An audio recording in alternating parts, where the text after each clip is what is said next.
He got his sister pregnant as a teenager. A sentence echoing through the dark mountains of Tennessee, carrying with it decades of silence and shame. This is the history of the Sullivan family, whose roots intertwined in prohibited ways deep within the Appalachians, resulting in consequences that would transcend entire generations.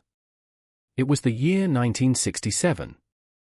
While freedom movements and the Vietnam War dominated the headlines in America, a completely different world existed in the isolated mountains of eastern Tennessee. In a remote community known as the Valley of Shadows lived the Sullivan family, virtually disconnected from modern society. After his wife's death 5 years prior, Thomas Sullivan, the 48-year-old patriarch, had built a life away from public scrutiny. In a rudimentary cabin, he raised his 4 children alone: Elijah, the oldest at 19, Margaret, 16, Sarah, 13, and the youngest, Timothy, just 9 years old. To the local community, the Sullivans were just another poor family, imprisoned and fighting for survival against the harsh difficulties of mountain life. This isolation was no accident. For 3 generations, the Sullivans had deliberately stayed away from the outside world. Thomas's father was a cousin to his own mother, and Thomas had married a second-degree cousin. In the most isolated Appalachian communities of that time, this pattern of relationships was not completely uncommon. When Margaret, at 16, began to miss classes at the small school, the first signs that something disturbing was happening at the Sullivan home emerged. Professor Mary Whitfield, one of the few people who kept regular contact with the family, noticed the teenager's prolonged absence. Margaret has always been a quiet but intelligent girl, Mary later reported in her statement.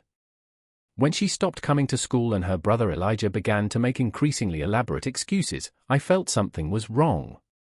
What Mary couldn't imagine was the dimension of the horror unfolding within that cabin. The older brother, Elijah Sullivan, had developed an inappropriate relationship with his sister Margaret. Taking advantage of his father's frequent absences for work on neighboring farms, Elijah had begun to dominate his sister, a situation that would eventually result in a pregnancy. I realized that Margaret was wearing increasingly wide clothes, even on hot days, her younger sister, Sarah, later recalled.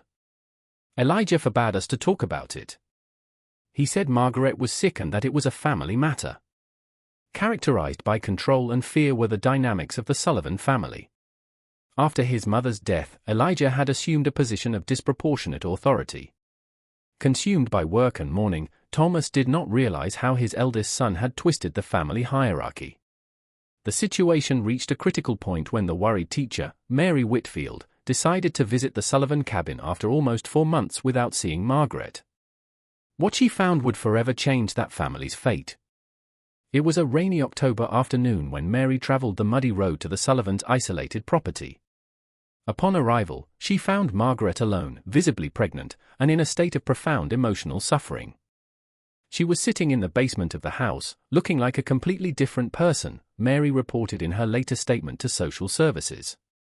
When she saw me, she started to cry in a way I will never forget.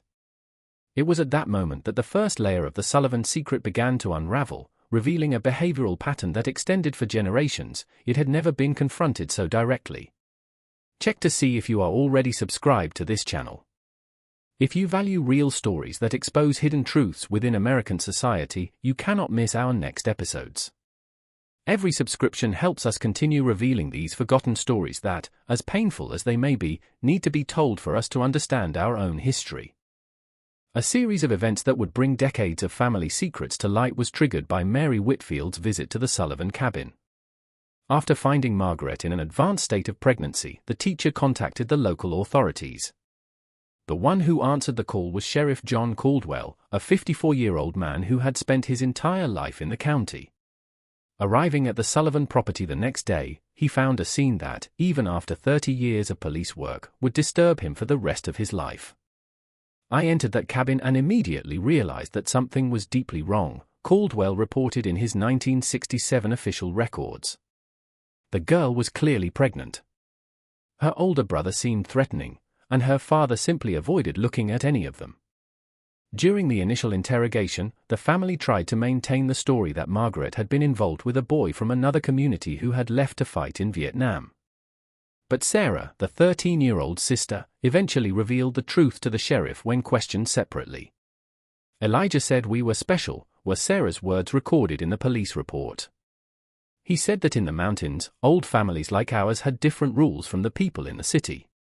What followed was an investigation that revealed not only the improper relationship between Elijah and Margaret, but also a disturbing generational pattern.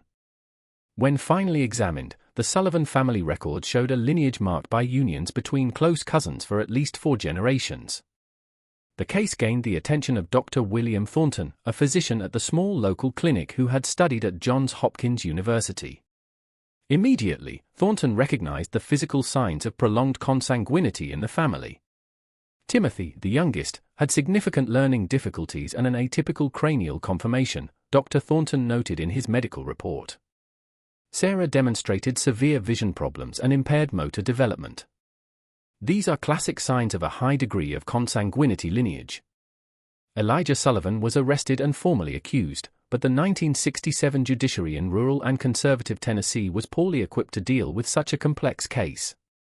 Authorities debated whether to treat it as a conventional crime or as the result of isolated cultural practices demanding a different approach.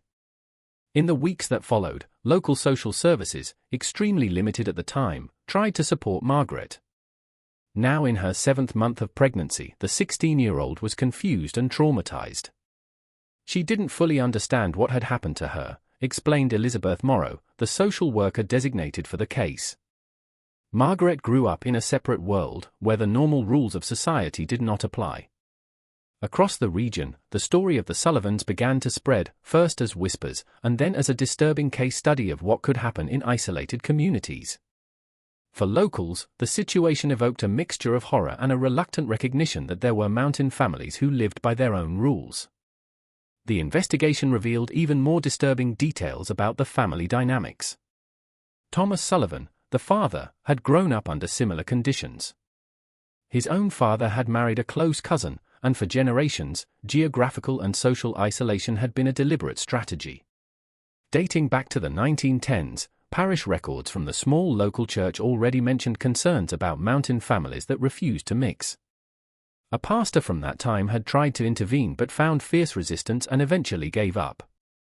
But it was Margaret's health that now most worried the doctors involved in the case. At 6 months of pregnancy, she was showing alarming signs. Her blood pressure was dangerously high, and initial examination suggested the fetus could have serious malformations. A pregnancy resulting from close consanguinity carries significantly increased risks, Dr. Thornton explained in the medical records. The harmful recessive genes, which would usually remain dormant in a diverse population, are much more likely to be expressed when close relatives have children. A completely foreign world to Margaret Sullivan was represented by Knoxville University Hospital, with its lighted corridors and teams of doctors in white coats. The 16-year-old, who had spent her entire life in the mountain shadows, was now under fluorescent lights, surrounded by machines whose purpose she barely understood. After Margaret's transfer, Dr. Richard Coleman, a high-risk obstetric specialist, assumed the case. His first meeting with the teenager was recorded in his memory and later in his medical records. The patient had clear signs of chronic malnutrition and a lack of basic prenatal care, noted Dr. Coleman. Furthermore, I observed subtle but distinctive facial characteristics that suggested she was already the product of some degree of consanguinity. The local doctor's concerns were confirmed by the initial exams.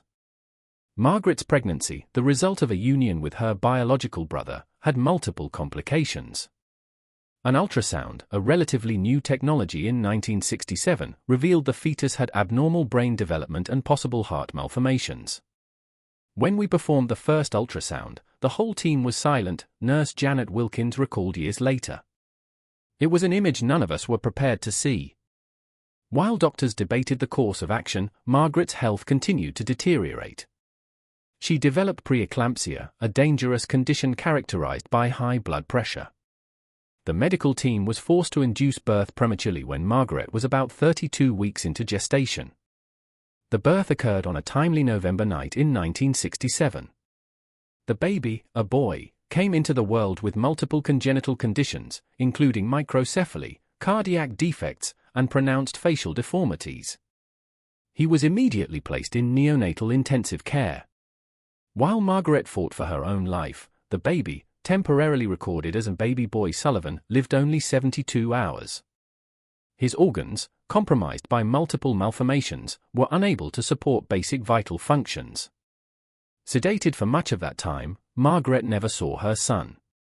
Not only a personal tragedy but also a case study that would later be documented in medical literature on the genetic risks of close consanguinity was the death of the Sullivan baby. With judicial authorization, Dr. Coleman collected samples for genetic studies that would reveal alarming patterns of homozygosity.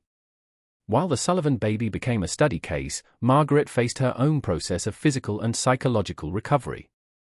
The young woman now had to process not only the physical trauma but also the gradual understanding of the nature of her relationship with her brother and the family practices that had been normalized in her environment. She was repeatedly asked about her family, especially about Sarah and Timothy, said psychologist Dr. Marianne Lewis, designated for her case. Margaret did not show the conventional understanding that what had happened was wrong. For her, it was simply the world she knew. Meanwhile, the judicial case against Elijah Sullivan continued. The challenge of prosecuting a case that, while clearly criminal by the standards of wider society, was rooted in isolated cultural practices was faced by District Prosecutor Richard Bennett. In court, Sarah Sullivan, then 14, was called to witness. Her testimony, protected from the press due to her age, was described by those present as deeply disturbing. She detailed how Elijah had gradually assumed control of the family after their mother's death. Elijah always said that the outside world wanted to destroy our family, Sarah's testimony stated. He said our ancestors had moved to the valley to preserve our blood, and that it was our responsibility to continue what they had started. I want you to say in the comments, the truth needs to be exposed even when painful. This message represents our collective commitment to revealing stories that, however difficult, help us understand the complexity of the human condition. When the fall of 1968 painted the Tennessee mountains with shades of red and gold, the Valley of Shadows looked the same as usual to the detached eye. But for those who knew its recent history, something fundamental had changed. The Sullivan cabin remained in the same place, but it was empty, its darkened windows like closed eyes. Elijah Sullivan had been sentenced to 15 years in prison, a sentence considered severe at the time. In delivering the sentence, Judge Arthur Blackwood made it clear that the case represented a line that could not be crossed, even in the most isolated communities. Traditions have their place in society, said Judge Blackwood. But when cultural practices result in evident harm to vulnerable family members, the law must intervene. For neglect and passive complicity, Thomas Sullivan, the patriarch, faced his own judgment. Although he received a suspended sentence due to a psychological evaluation that identified limited cognitive capacity, possibly a result of generations of consanguinity, he permanently lost custody of his minor children. For the younger siblings, Sarah and Timothy, a new phase of life began. Initially placed in temporary homes, they were eventually welcomed by adoptive families. Particularly challenging for Timothy was the adaptation process, as his cognitive limitations required specialized care. Timothy had not only intellectual challenges but also a profound confusion about basic social norms, his adoptive mother, Ruth Campbell, explained in later interviews. He had grown up in an environment where family boundaries were distorted to the point of being unrecognizable. For Sarah, the transition was different but equally complex. Intellectually insightful, she wrestled with conflicting feelings of family loyalty and a growing understanding of the abnormal character of her upbringing. I loved my family, Sarah confided to her therapist. But as I started living with a foster family and attending a normal school, I realized that what happened in our cabin was not how other families lived. Margaret, meanwhile, faced her own process of recovery and rediscovery. After months in a specialized institution, she was gradually introduced to a semi-independent living program. By 1970, at age 19, she had developed basic skills to work in wider society, although the emotional trauma remained deeply rooted. Margaret has made remarkable progress considering her starting point, Dr. Lewis stated in his final report. She learned to read more fluently, develop basic social skills, and began to form a healthier understanding of appropriate relationships. One of the most lasting consequences of the Sullivan case was its impact on the medical and scientific understanding of consanguinity. Reference material in research on the effects of unions between close relatives became the genetic samples collected from the deceased baby and subsequent studies of the family lineage. Dr. Thornton, continuing his work on population genetics, identified what he called the Sullivan effect, the exponential increase in genetic risks when a lineage already compromised by generations of consanguinity experiences sibling unions. The Sullivan case has allowed us to document how risks accumulate throughout generations, Thornton explained in a lecture at Johns Hopkins University in 1973. Each generation of close kin unions increases homozygosity, the presence of identical genes inherited from both parents, significantly contributing to the development of genetic counseling as a medical discipline did the case studies from the Sullivans. As the 1970s advanced, doctors began to apply these lessons not only to isolated communities but also to populations with high rates of consanguineous marriages around the world. In 1975, almost 8 years after the initial events, a university documentary film team visited the region to produce an educational film about the isolated communities of the Appalachians. Although it did not mention the Sullivans by name, the documentary Mountain Shadows addressed issues of isolation, poverty, and marriage practices in remote communities. One of the most impactful moments was an anonymous interview with a young woman that informed viewers recognized as Sarah Sullivan, then 21 years old. With her face obscured and voice altered to protect her identity, she offered a unique perspective. "Outside people see only the horror of the situation," she said in the documentary. And yes, it was horrible. But it was also our daily reality. We grew up believing that the outside world was dangerous and that only our family was safe. Arriving early in the Tennessee mountains, the winter of 1990 covered the peaks with a white cloak in November. In the small town of Cedar Ridge, approximately 70 kilometers from the old Valley of Shadows, nurse Sarah Morris, formerly Sullivan, watched the snow through the window of her small home. At 36, Sarah had built a life few could have predicted. Graduating in nursing, she specialized in rural health. She had married David Morris, a local teacher, and adopted a girl, having consciously decided not to have biological children based on her family history. "Before we got married, I told David everything about my family," Sarah wrote in a personal diary, later donated to the University of Tennessee. "I explained the genetic risks I could carry and my fear of passing on any hereditary predisposition." One December morning that year, a letter that would reopen chapters of her life she had worked hard to reconcile was received by Sarah. The letter came from Elijah, her brother, who had been released from prison 3 years prior after serving his full 15-year sentence. "Dear Sarah," the letter began. "I know you probably don't want to hear from me, and I understand if you throw this card out without reading. But if you're reading this, I want you to know that I have spent the last 20 years trying to understand what I did and why I did it." For Sarah, the letter represented a collision between her carefully compartmentalized past and the life she had built.